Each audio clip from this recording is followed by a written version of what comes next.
Dicen que si no te quieres tú, nadie lo hará por ti. Pero ¿qué pasa cuando mirarte al espejo se convierte en una lucha diaria? O cuando tu diálogo interno es un juez severo que te repite que no eres suficiente. Cuando tus logros tienen una importancia mínima, pero cada error es imperdonable.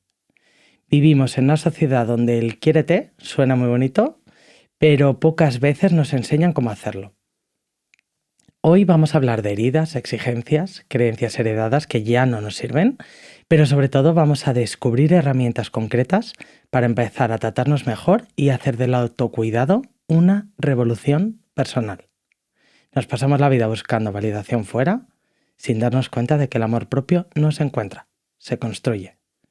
¿Te animas a empezar este camino con nosotras? Pues empezamos. Practica la psicología positiva, un podcast donde potenciamos el bienestar y la felicidad. Con Dafne Cataluña, Juan Nieto, Aroa Ruiz y Rebeca Gómez, del Instituto Europeo de Psicología Positiva. Descubre más en iepp.es.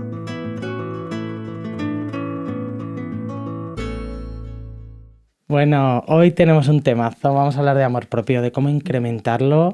Tenemos a Dafne Cataluña, Placer como siempre, estar aquí. un placer, psicóloga, fundadora del IEPP. Sobran las presentaciones, pero por si hay algún despistado. Por si acaso. Y a Beatriz Fernández, que es psicóloga, también forma parte del equipo del IEPP en la parte de terapia. Beatriz, tu experiencia ha sido con niños adolescentes, pero ahora sobre todo estás con adultos, has trabajado en contextos de exclusión social, pero ahora estás trabajando sobre todo pues, temas de autoestima, también formándote en temas de trauma e incorporando a tu estilo terapéutico corrientes, pues obviamente como la psicología positiva y quizás otras corrientes, ¿no? Más novedosas. Sí. ¿Sí? ¿Qué tal? Bienvenida. Muchas gracias. Oye, un placer estar aquí. La verdad que tenía muchas ganas, así que gracias por invitarme y hablar de este tema que creo que es súper importante y que creo que ahora está a la orden del día, ¿no? Que es importante el cuidarnos. Hablamos mucho de esa responsabilidad afectiva muchas veces, pero para hablar de responsabilidad afectiva tenemos que tener en cuenta y saber qué es el amor propio, qué es la autoestima, desde dónde se construye, como decías tú, ¿no, Juan? Y un poquito pues también entenderlo, ¿no? Cuáles son esas bases y cómo podemos potenciarlo y cultivarlo, por supuesto. Totalmente. Pues a todo eso vamos a empezar hoy. Y además te has incorporado al equipo docente del IEPP en el curso universitario de especialización en autoestima e identidad personal. Sí. Sí, así que un placer tenerte. Muchísimas gracias, muchísimas gracias. Yo feliz de estar aquí y también de poder ser partícipe de ese curso tan bonito. Pues arrancamos a descubrir cositas. Pues yo creo que una primera pregunta así para irnos ubicando podría ser el ver un poco qué es esto del amor propio, ¿no? Y cómo se relaciona con la autoestima, porque tenemos como diferentes formas de nombrar las cosas y ver si nos estamos refiriendo a lo mismo, si hay algunos matices, porque siempre ese lenguaje y ese conocimiento puede ayudar a ir identificando, ¿no? Y desarrollando cosas nuevas. Vaya pregunta potente, ¿no? Con la que empezamos, pero sí, efectivamente, estoy de acuerdo contigo, Dafne, y un poquito para ponernos a todos en contexto, ¿no? Es decir, cuando hablamos, voy a empezar por autoestima, ¿no? Autoestima y amor propio sí que son conceptos que pueden parecer iguales, pero son diferentes, ¿no? Y están relacionados los unos con los otros.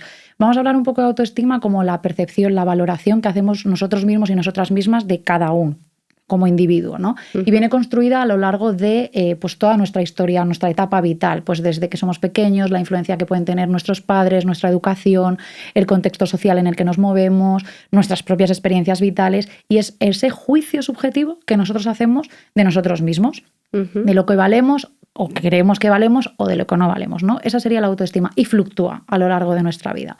Sin embargo, cuando hablamos del amor propio, hablamos de una actitud de aceptación, de comprensión, de compromiso, de cuidado, ¿no? De cómo nosotros podemos potenciar nuestro bienestar desde nosotros mismos, o sea, desde nuestro interior, más hacia afuera, sin querer buscar llenar vacíos emocionales, como muchas veces puede pasarnos en la autoestima, que esperan los demás de nosotros. Nosotros queremos llenar esa expectativa con cosas que hacemos, pero es hacia el con exterior. Resultados concretos, ¿no? Que hay veces que ocurre también con toda la parte del logro. Efectivamente. Y entonces eso, ¿qué esperan de nosotros? ¿Cuál es el logro? Y lo hacemos como para el resto. En cambio, el amor propio es de nosotros para nosotros. Y desde ahí lo construimos, sobre todo desde esa aceptación, desde ese mimo, desde ese cuidado, desde tratarnos con amabilidad, de rodearnos de personas que nos aporten. Desde ahí también es donde lo cultivamos. Y una cosa muy difícil que es en el amor propio, que es soltar.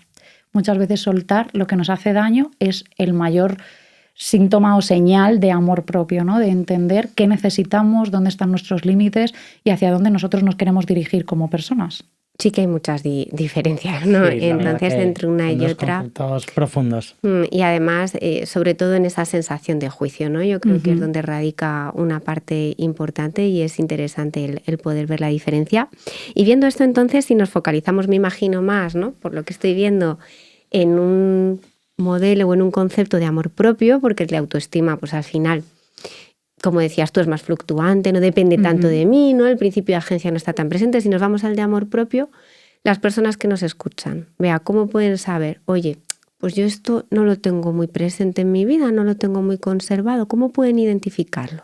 Vale, yo creo que lo importante aquí es saber qué necesitamos. Creo que va bastante basado en el autoconocimiento, ¿no? Conocernos un poco nosotros, saber qué queremos, hacia dónde nos dirigimos y desde ahí empezar a construir, ¿vale? Pues ¿qué necesito yo? Necesito esto, esto y esto. Pues me muevo hacia ello, ¿no? Hacia lo que yo quiero construir, hacia dónde me quiero dirigir, cuáles son mis límites. Aquí muchas veces lo que pasa en el amor propio es que cuando empezamos a cultivarlo o cuando empezamos a trabajarlo más, muchas veces se puede confundir con que somos personas ególatras, ¿no? O que muchas egoístas, veces, ¿no? egoístas, sí. Incluso hay veces que ciertos matices que dicen, no, es que se ha vuelto un poco narcisista. No, perdona, no vamos a poner etiquetas que no nos corresponden sin ser personas pero que es interesante, un poco ver la diferencia. Sí. ¿Nos la podrías un poco mostrar? De hecho, creo que es algo muy importante, ¿no? Y ahora también... Porque lo utilizamos incluso como insulto. Total, a veces, ¿no? Totalmente. Está súper mal visto. El amor propio muchas veces se confunde con ser egoístas, como bien decías, y con ser una persona narcisista, porque parece que el respetar tus propios límites va en contra de los demás. Y es, no, perdona, estoy respetando mis límites para que tú entiendas qué es lo que yo necesito, por qué me estoy comportando de esta manera, por qué me ha molestado esto. Y eso no significa que sea narcisista, que puede ser que en algún punto haya ese rasgo en algunas personas, pero no es de base, ¿no? Entonces, entender esto, que cuando nosotros ponemos ese límite, es cultivar también nuestro amor propio, ¿no? Y es decirle a la otra persona con asertividad, con responsabilidad, con cariño, esto por aquí no voy a pasar. Antes me molestaba y no lo decía, ahora sí que me he dado cuenta, voy a poner ese límite y es ahí donde empiezan esos conflictos o donde vemos que escuece un poco, ¿no? A nuestro alrededor de... Que los demás no lo asumen de primeras, ¿no? Me quedo con 3 cosas. Conocerse, saber cuáles son nuestras necesidades y darle respuesta, caminar hacia ellas y poner límites, ¿no? La parte interpersonal. Te voy a plantear un temazo, ¿vale? Porque yo he oído esto de Internal Family Systems, así en inglés, que suena como a familia, sistemas, pero ¿qué es esto? ¿Vale? Dinos un poquito de dónde parte esta teoría, cómo la podemos encontrar en castellano, ¿vale? Y por qué es importante. Porque en un contexto de amor propio, claro, vinculado con estamos hablando de Internal Family Systems, sea lo que sea esta cosa. Vale, pues efectivamente es un temazo, Juan. Es un tipo de modelo que se aplica mucho en psicología. Se ha desarrollado en los años 80, se desarrolló por un terapeuta que se llama Richard Schwartz, con el que yo he tenido la oportunidad de formarme cuando estaba viviendo en Boston. Entonces, la verdad que me enamoró mucho este concepto y me gustó un montón.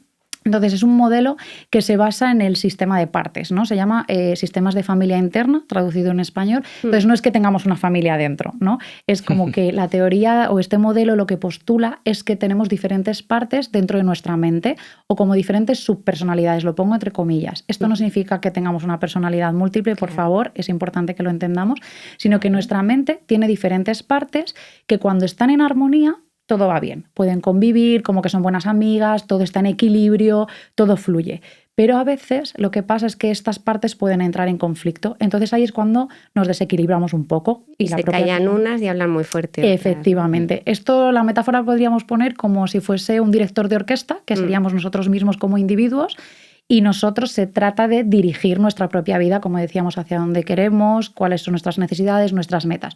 ¿Qué pasa cuando la batuta la coge otra de esas partes, ¿no? Que son 3, las vamos a llamar exiliados, directivos y bomberos. Cuando una de esas partes coge la batuta, es como que todo hace se mueve, entra más en conflicto. Y es porque piensan que unas con otras son enemigas, entonces tienen que chillar una más alta que la otra para ir un poco buscando su Voy a lugar. poner un pequeño ejemplo, ¿vale? Porque nosotros que estamos en el mundo de la psicología, esto como que nos queda muy claro, pero yo cuando he intentado hacer una sesión y explicar esto a una persona, cuesta, ¿no? Y para mí hay veces que nos lleva hasta 3, 4 sesiones el interiorizar solo este concepto, y es el empezar a identificar en mí esas partes, ¿no? Cómo se materializa, y el concepto de... Es que tú no te identificas incluso muchas veces con el director. Es que tú estás tan, por ejemplo, a lo mejor en la catastrofización, que estás fusionado o fusionada con esa parte y pareces tú. Pero no eres tú realmente, es una parte catastrofista de ti que está intentando prevenir cosas o prepararse para cosas para que no te ocurran cosas malas, ¿no? Que tiene una función, claro. Tiene una función, pero parezco yo. Con esto otra vez, no quiero que parezca que tenemos una disgregación de la identidad, pero sí el que a veces incluso los sesgos cognitivos, algunas creencias irracionales o algunos patrones conductuales que podemos tener, como la evitación. Totalmente. No, yo paso de conflictos, no quiero hablar esto con mi mujer porque si no se monta el lío y luego estamos todo el fin de semana enfadados. Eso podría ser también una de esas partes, ¿no? Que intenta protegernos. Incluso las emociones que son desagradables, ¿no? Cuando no dejamos salir esas emociones porque hemos tenido una experiencia en algún momento negativa o alguien nos ha verbalizado. Con la tristeza la voy a poner, no llores, que llorar es de débiles o te hace vulnerable. Entonces, si yo ya he aprendido eso, voy a tapar. Esa parte mía va a tapar, y ya nos ha enseñado que no es necesario sacarla. Y no, eso es una parte de ti, que tenemos luces y sombras todos, ¿no? Y claro. todos tenemos partes cómo? positivas. Claro, cuando yo me metí en todo este mundillo, que esto es una filosofía, ¿no? Que hay que entender. Sí. Para mí, una imagen que me sirvió era la de, seguro que además la gente que nos está oyendo la ha visto, ¿no? La película de Del Revés, de Disney. Sí. Claro, ahí los personajes que están dentro de tu cabeza son emociones. En este caso no sería, bueno, justo había puesto un ejemplo de ello, pero serían como pequeños personajes que de alguna manera tienen una función, pues protegerme o cuidarme de alguna manera, y luego estaría ese director de orquesta, ¿no? Sí. Entonces, Totalmente. a mí sí que me sirvió como mucho esa imagen, ¿no? Porque así queda muy claro que, claro, cada personaje de la película, en la parte 2 hay todavía más personajes y guían nuestra conducta, guían nuestras necesidades, nos protegen. Desde el interior. Y sobre todo, llevado a eso de los personajes, es que ningún personaje es malo y aquí ninguna parte es mala. Todas son necesarias, todas forman parte de un mismo sistema que somos nosotros y todas las necesitamos. Simplemente, volviendo al amor propio, pues escucharlas, ¿no? Entender, o esas fusiones que a veces suceden de porque me estoy fusionando aquí, me voy a sentar un ratito conmigo misma o conmigo mismo y voy a entenderlas. Observarme, ¿no? Claro. Y a desidentificarme, ¿no? Que ahí está lo complejo de decir, y a ver ahora cómo le pido espacio, ¿no? Que es un poco como se suele trabajar desde aquí el... ¿Qué te parece si ahora a la parte catastrofista le decimos que nos deje 10 minutitos esta sesión para hablar de qué vamos a hacer mañana, ¿no? Por ejemplo, pedirle un poquito de espacio, porque si no están tan presentes que no nos dejan abordar ciertas cosas. Y a mí, en este modelo hay una cosa, Bea, que no sé, ya te he llamado Bea, que no sé si tú has incluido alguna vez, y es que en la estructura como más inicial, ¿no? Del modelo se hablaba de esas 3 partes distintas, ¿no? Y estaban muy enfocadas a identificar el yo herido que protegían esos policías o esos bomberos, ¿no? Y a mí me faltaba como la parte de fortalezas, ¿no? Es decir, cómo en esa imagen que tú decías, Juan, de los personajes, no solo están los protectores, no solo están aquellos que se han convertido a veces en recursos un poco obsoletos, ¿no? Que a lo mejor ya no son necesarios en esa intensidad o en ese grado, sino que ahí puede estar también la curiosidad y puede estar la apreciación de la belleza. O sea, para mí son muchos recursos, lo que pasa es que en función de la persona y del momento, que eso nos lo decía Anabel también el otro día. Anabel González, eso es, en un curso que nos estuvo dando. Y era como, pues incluyamos esto también, que es un poco lo que os voy a contar después, no solamente hablar de lo que te está generando malestar, sino que incluyamos en todas esas partes Claro. las fortalezas. Sí, y ahí es donde creo que supuesto. coge otro empaque. Habéis dicho, por resumir, bomberos, ¿qué más? Directivos y Muy los bien. exiliados. Vale, para que nos quede un poquito claro, si quien quiera empezar a Y descubrir policías. este tema... y policías. Sí. Pues también pueda empezar a representarse en su cabeza esa idea de bomberos, policías, ¿no? A esos personajes del revés, que no son emociones en este caso, les damos otro arquetipo. Sí. Genial.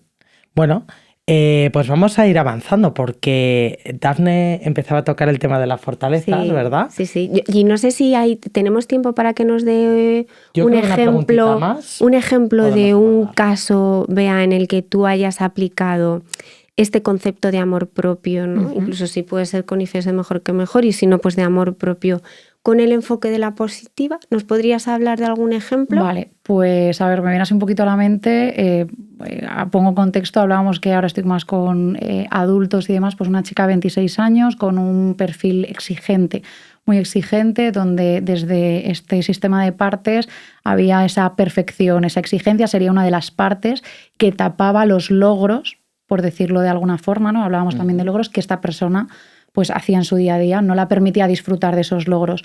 Entonces, identificamos las partes, pero para ello trabajamos las fortalezas desde un primer momento, ¿no? Siempre la base de las fortalezas, partimos desde lo que ya tenemos para conocernos. Ahí descubrió ella que el análisis estaba en exceso, entonces lo pusimos un poco con el tema de las partes, ¿no? ¿Por qué este directivo? ¿Por qué me machaco tanto? ¿Por qué entro en estos bucles?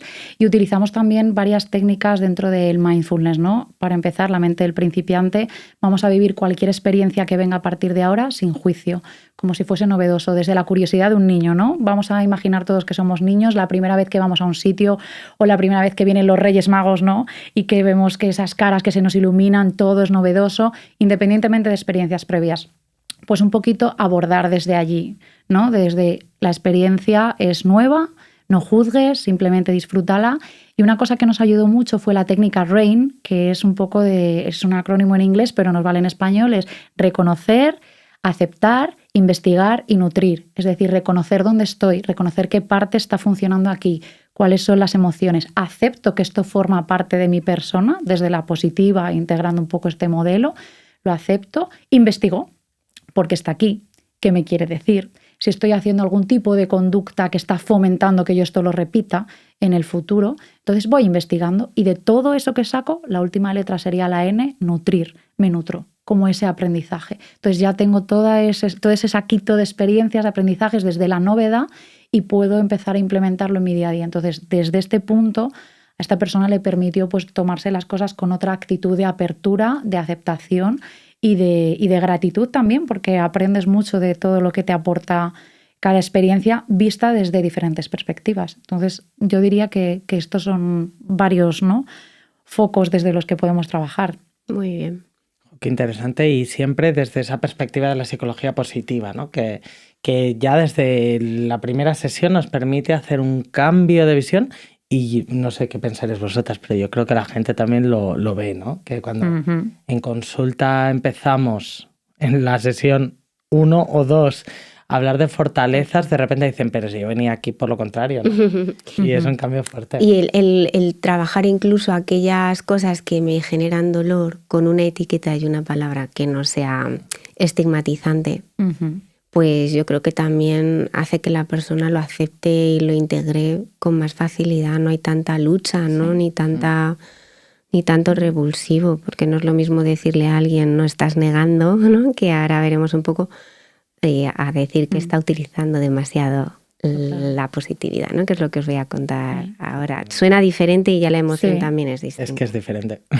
Sí, y fíjate, yo creo que, por puntualizar una cosa ahí, yo creo que muchas veces el equilibrio parte, o sea, está más cerca de lo que nosotros nos pensamos, ¿no? Y cuando nos dan estas herramientas y somos conscientes, nos ayuda, es ese primer paso que es como ese bálsamo, ¿no? Que nos permite que luego el trabajo terapéutico sea muchísimo más fácil fértil, y sí, más amable, sí. Qué bonito, fértil, ¿no? Bueno, vamos a ver también cómo aterrizar esto a 3, entre comillas, sencillas claves, a 3 pequeños ejercicios o maneras, ¿no?, de aterrizar todo esto que, bueno, pues igual para algunas personas es un poco más novedoso, a cosas concretas que puedan llegar a aplicar. Entonces, la primera clave tiene que ver con cuidarse a través del diálogo interno. Y además hoy hemos incluido toda esta idea del sistema de partes y sería esa búsqueda de la armonía, ¿no? Ese, como decía Dafne, preguntar o pedir permiso desde el respeto a mí misma, ¿no? Y a partes de mí que quizás están intentando protegerme, intentando también, pues un poco dar pasitos desde dentro hacia afuera. Entonces, por ahí estaría la primera clave. Y quizás el pensar la siguiente vez que te pongas a observar tu diálogo interno, si realmente te estás hablando igual que a una persona a la que quieres o no. Entonces ya ese es un primer paso. Segunda clave tiene que ver con reconocer los logros diarios. Es decir, es verdad que esto pertenece casi más a la primera ola de la psicología positiva, pero no por ello es menos importante, porque muchas veces vamos montados en el crecimiento, conseguimos una cosa y ya, inmediatamente vamos a por la siguiente, no paramos ni a tomar aire, nada es suficiente y parar, darnos cuenta de lo que hemos conseguido y ojo, que los logros no tiene por qué ser una cosa gigante que consiga una vez al año. Se construye desde lo cotidiano, desde las pequeñas cosas. Sí. Y por último, algo que yo creo que Bea ha incidido bastante, que es vale, ahora ya me conozco un poquito más, pero se lo tengo que comunicar a los demás. Porque muchas veces hemos caído pues, por la culpa o por el miedo a dañar a los demás en cuestiones que tienen que ver con priorizar lo que piden los demás y quizás sea importante de vez en cuando también elegirnos a nosotras mismas y decir simplemente que no nos apetece, que no queremos, que no estamos preparadas o que no es nuestro momento. La otra frase que a mí me encantaba y que a la gente le gusta mucho es: no estoy diciendo que no, me estoy diciendo que sí a mí. Qué chulo. Que es una manera, lo mismo. Es una vuelta de tuerca. Totalmente. Lo mismo, pero no es lo mismo, no es de siempre. Totalmente. No es lo mismo. Bueno, pues Dafne nos ha preparado esta visión también de las fortalezas, de las partes internas, ¿verdad? Es muy parecido a lo que Bea ha contado, pero yo creo que también si nos escucha algún profesional, que sé que sí, porque por lo que nos dicen son muchos también, creo que si trabajas desde el forte puede ayudar mucho el sacarle partido como una herramienta para trabajar esos recursos que están un poco disregulados.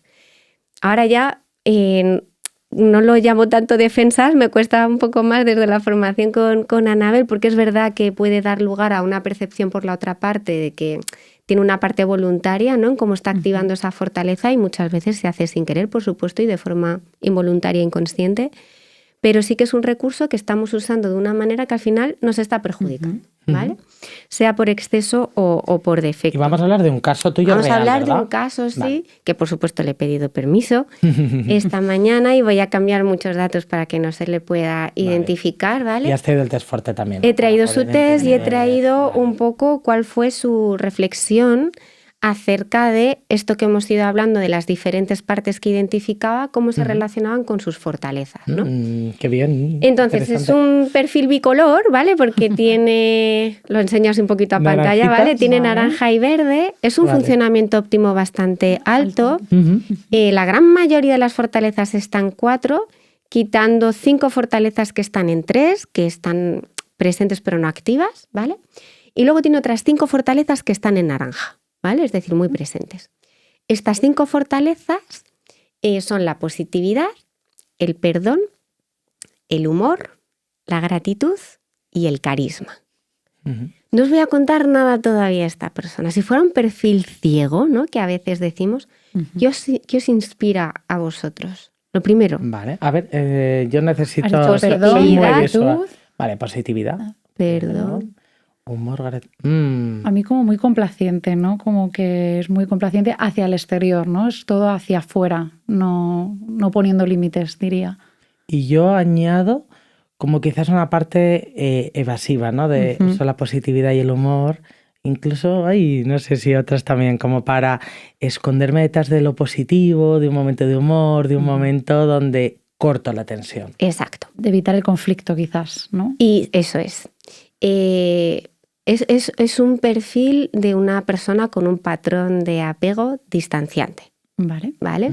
Es decir, que tiende a no identificar ciertas emociones con frecuencia, que le cuesta, ¿vale? Y es una persona que hizo un curso con nosotros hace muchísimos años ya y que pues, por la época de la pandemia pidió un proceso conmigo. Ahí nos centramos en psicología positiva porque era a lo que ella estaba acostumbrada, pero salió de repente que estaba experimentando una tristeza. En cuanto salió, cogió y dijo que ella no veía trabajarlo. Ya vemos un poco cómo se representa. Eso es verdad que la amabilidad también está ahí, Bea, pero para mí el foco en ella estaba en lo que decía Juan, que tiene que ver sobre todo con que utiliza muchas fortalezas en las que cognitivamente modifica la primera entrada de información para que sea a favor de lo que ella quiere, ¿no? Esa positividad es, que en este caso sobre todo tenía que ver con la figura materna, esta tristeza estaba muy relacionada con ese vínculo, ¿vale? Y era, pues mi madre me dice que no se quiere quedar con los niños, bueno, venga, no pasa nada, no le voy a dar importancia. Ahí estaba esa positividad MP, ¿no? Entonces, ¿qué pasaba con esa tristeza? Que no se resolvía con esa técnica RAIN de la que tú hablabas. Se podía identificar un poquito, pero en cuanto la transformaba en otra cosa, ¿no? Y cada vez se fue haciendo una mancha más grande, más grande, más grande, hasta que esa tristeza aparecía y ella no tenía ni idea de por qué estaba ahí. No estaba racionalizada, que se dice, ¿no? Entonces, cuando fuimos viendo su perfil y conectándolo con la demanda, que era justo la tristeza y el vínculo con la madre, pues se dio cuenta que a lo largo de toda la vida había tenido ese patrón, ¿no? Que ella había sido pues, la hermana que siempre se portaba bien, la hija que nunca daba un problema y, bueno, pues que no se había sentido vista. Aquí el yo herido sería la niña no vista desde la parte de IFS. ¿Y cómo podemos identificar los bomberos o los policías, ¿no? Que los policías serían un poco los que nos protegen y los bomberos son los que vienen y apagan el fuego para que no sientas lo que está viniendo ahora. Pues para mí tenía mucho que ver con la positividad y con la gratitud que las unía, ¿no? Para quedarse con lo bueno y sentirlo. Y sería lo que llamábamos también antes y que con el paciente no utilizamos tanto, la minimización, ¿no? Ese era el policía y a veces lo llevaba tan al extremo que se desconectaba. Ahí venía el bombero. Cuando ya te desconectas de una emoción, ya estamos hablando de algo un poquito más disfuncional, ¿no? Por decirlo de alguna manera. Entonces, ¿qué le ayudó a ella el darse cuenta de estas partes? Pues, ella concebía que la positividad era maravillosa. Claro. Y es que además ella decía, es que yo la quiero seguir teniendo, porque era una asignatura strength. Para ella era esencial. Y era como, vale, si yo no en ningún momento quiero que deje de ser una de tus fortalezas esenciales, pero vamos a combinarla con otras cosas, porque ahora mismo está tan presente que no te está dejando sentir, ¿no? Ciertas cosas. Y ahí, casualidades de la vida, Bea, le propuse la técnica REN. Mira. Que si lo pone en comentarios verá que ha sido así. Y conectar, ¿no? Esa parte de conectar y de darle un significado, de empezar a escucharla, que viene para decirme algo, ¿no? Que es interesante, no es algo ¡pa! En cuanto la percibo... Que apartar, ¿no? Descartarla, pues solo eso. Y trabajar un poco los modelos de amor que había con el vínculo materno, donde una tenía un modelo y la otra muy distinto y entonces no se entendían, ¿no? Y el identificar que ella tenía un modelo más afectivo y su madre era más instrumental era hacerse favores, ¿no? Que antiguamente pasaba mucho eso. Entonces, si tú quieres que tu madre se sienta querida, pues tiene que ser desde ahí. Pero ella va a hacer eso contigo, no va a ser afectiva. Pues dilucidar eso y trabajar el que fuera consciente y de fusionarse esas partes, a ella le ayudó mucho a no dejarse arrastrar de forma automática por ellas. Así que para mí es un sistema de trabajo en la parte inicial que nos permite luego meternos de lleno, como fue en su caso, en la MDR, por ejemplo, ¿no? Porque había situaciones de trauma que tuvimos que procesar. Pero cuando ya esas partes están más identificadas y trabajadas, luego mucho más suave, ¿no? Totalmente. Bueno, yo me quedo con la boca abierta porque es que me encanta este tema, me encanta justo esta combinación, ¿no? de diferentes corrientes convergiendo para, bueno, ayudar a las personas que tienen dificultades, ¿no? y que conectan con nosotros y que también eran fortalezas y las tienen ahí en un cajoncillo en muchas ocasiones.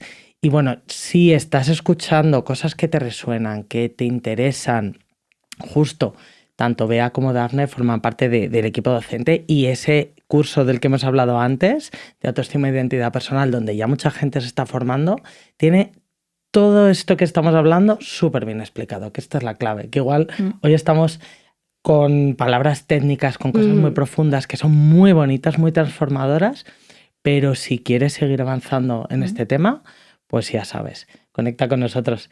Y tenemos a Bea para cerrar este episodio con un ejercicio, que además es un ejercicio que no sabemos No, cuál va a ser, nos vamos a dejar pero llevar. sí que Sorpresa. creo que está por el curso, ¿no? Así que venga, cuéntanos. Vale, pues os traigo una propuesta y me gustaría haceros partícipes a vosotros y también a todas las personas que nos estén escuchando. Algo nos imaginamos. Conejillos de India, Juan, como siempre. Venga, yo tengo Pero bolillo. sobre todo hacerlo aquí como ejemplo con vosotros y que luego las personas nos puedan ir siguiendo cuando Venga. lo escuchen, ¿no? Entonces, vamos a hablar dentro del amor propio del autocuidado, ¿no? Entonces, es un ejercicio de autocuidado y me gustaría que Dafne, Juan, pensaseis en un par de actividades o de cosas cotidianas que hagáis vosotros como autocuidado y que me digáis dos cositas Yo cada te uno. digo así rápido.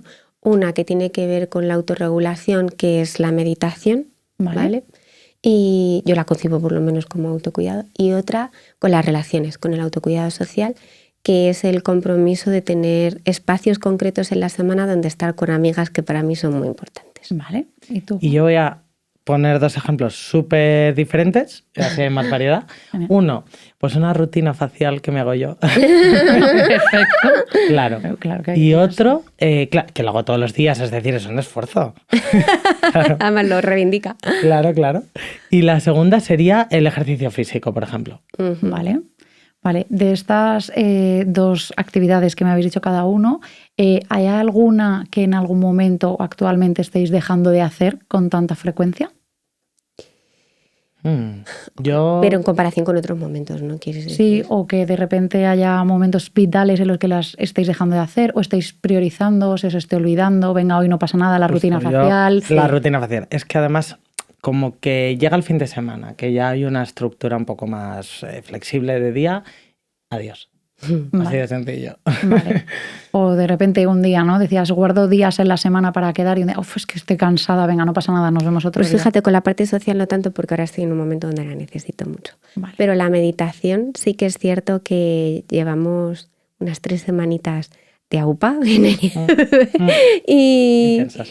y a lo mejor sí que pues priorizo dormir un poquito más Vale. y no me levanto Vale. más pronto para hacerlo. Pues como cada uno de vosotros tenéis identificado una de esas actividades de autocuidado que quizás pues no hacéis tanto o priorizáis otras, me gustaría que os centraseis en esa que habéis dejado un poquito de hacer y os planteéis qué estáis priorizando para no hacerla. Ya me lo habéis dicho, ¿no? Un poco me habéis contestado antes, o sea que genial. Y que penséis ahora también en qué podéis hacer o qué estrategias podéis emplear para poder mantener esa frecuencia, como para que esa tarea que vosotros ya previamente me habéis descrito como autocuidado siga siéndolo o podamos mantener, ¿no?, esa frecuencia. Os podéis ayudar también de las fortalezas que muchas veces nos ayudan en esto. Entonces, ¿cómo las activaríais? ¿O qué activaríais para que esto siga presente en la manera en la que vosotros necesitáis? Bueno, la mía como es un poquito más sencilla en el sentido de que, bueno, pues es como una acción concreta. Yo creo que igual vincularla con otro momento del día, ¿no? Porque lo hago por la noche, entonces, claro, pues igual llego más cansado, lo que sea, y bueno, como que soy más indulgente. Entonces, igual si lo hago por la mañana, no sé, es una nueva rutina que me ayuda a mantenerlo. Vale, muy bien. Mientras tú hablabas, Juan, porque me ha costado de reconocer No es que... sencillo. Porque es verdad que, claro, cuando hay otras cosas que son también importantes, como es el descanso, ¿no? Y dormir, porque te acuestas más tarde, ¿no? Y te levantas más temprano, pues dices, jolín, es que ya si rasco más de ahí, ya menos de 6 horas y media ya no, tampoco es bueno, ¿no? Entonces, buscando alternativas, es verdad que durante un tiempo opté por hacerlo más a mediodía cuando había sol. Y a lo mejor en el momento de la comida, el poder salirme fuera y descalzarme, que me he llegado a ir a algún parquecito que tenía cerca, si veis alguna loca de la colina por ahí con los pies al aire, esa Eres tú, soy ¿no? yo. Y descalzarme ahí y tomarme 15 minutillos, lo que pueda, para conectar para hacer ese grooming, conectar con la tierra y hacer una breve meditación. O sea que fijaos que en este ejercicio hemos podido reconducir, ¿no? Darnos cuenta de cuáles son para nosotros actividades de autocuidado que forman parte del amor propio, que es cuidarnos y respetar esas necesidades, lo que nos hace bien y lo que cultiva ese bienestar. Y a veces darnos cuenta que un día pues lo suprimo o no lo hago o lo sustituyo o me tiro más tiempo haciendo otra cosa que a lo mejor no me aporta tanto, pues buscar ese equilibrio y sobre todo ponerlo en marcha, porque yo creo que es importante, no solo reconocerlo, sino ponernos en marcha. O sea que esta es una actividad que creo que podemos hacer todos, es muy sencillita y que sin duda va a promover que mantengamos ese amor propio y lo sigamos cultivando. O sea que muchas gracias por a ti, Bea, porque ya nos vamos con los deberes hechos. Sí, un placer tenerte aquí. Pues llegamos al final, así que agradecerte por el ejercicio, por todo lo que hemos aprendido. Por supuesto a Dafne, que siempre nos ilumina, ¿no? Con sus casos, con todo lo que sabe. Un placer estar aquí. Y es un placer. Y a ti que nos escuchas, cuéntanos, ¿cómo te cuidas? Si identificas esas actividades de autocuidado, nos encanta leerte y te esperamos en el próximo episodio. Un abrazo fuerte.